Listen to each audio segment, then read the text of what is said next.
I was reading Neville Goddard's book, Relax More, Try Less, and something he said really stuck out to me. He said that persistent imagination, centered in the feeling of the wish fulfilled, is the secret of all successful operations. And I believe that to be true.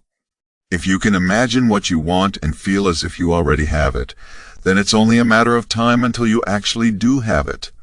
It's all about manifestation and the power of positive thinking. The more you focus on what you want and how good it feels to have it, the more likely it is to come into your life. So if you're looking for success in any area of your life, whether it be personal or professional, try focusing on the feeling of having already achieved what it is that you desire. If you enjoyed the video, please hit the like button, show your love in comment box, and subscribe our channel for more such motivational and spirituality-oriented videos. Thanks for supporting the channel.